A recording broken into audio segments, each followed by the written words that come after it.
അസ്സലാമു അലൈക്കും. നിങ്ങളൊക്കെ ഈ പഴം കണ്ടിട്ടുണ്ടോ?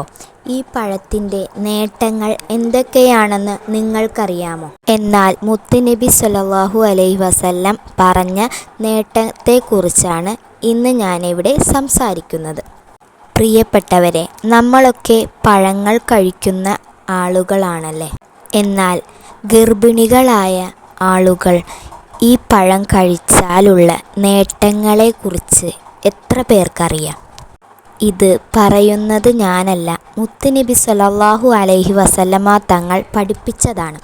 മുത്തുനബി പറയുകയാണ്, സബർജില്ലി എന്ന് പറയുന്ന ഈ ഫ്രൂട്ട് ഗർഭിണിയായിരിക്കുന്ന ഒരു സ്ത്രീ കഴിച്ചാൽ അവളുടെ ഹൃദയത്തിന് നല്ല ശുദ്ധിയുണ്ടാവും.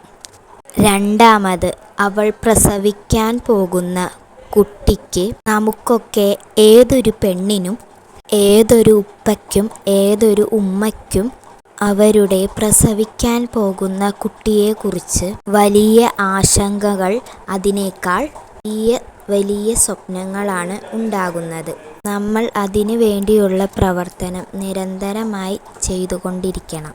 പ്രധാനമായി ആ സമയങ്ങളിൽ ആ പെണ്ണ് നല്ലത് മാത്രം ചിന്തിക്കുകയും നല്ലത് മാത്രം പ്രവർത്തിക്കുകയുമാണ് ചെയ്യേണ്ടത്. മുത്തുനബി സ്വല്ലല്ലാഹു അലൈഹി വസല്ലം പറഞ്ഞ രണ്ടാമത്തെ കാര്യം, ജനിക്കുന്ന കുട്ടിക്ക് നല്ല സൗന്ദര്യമുണ്ടാകാൻ ഈ പഴം കാരണമാകുന്നു.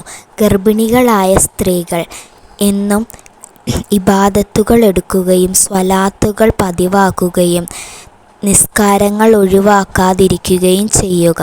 ഇതിലൂടെ നല്ല സന്താനങ്ങൾ ഉണ്ടാവുന്നതാണ്. അല്ലാഹുവേ, മക്കളില്ലാത്തവർക്ക് സ്വാലിഹായ സന്താനങ്ങളെ നീ നൽകണേ നാഥാ.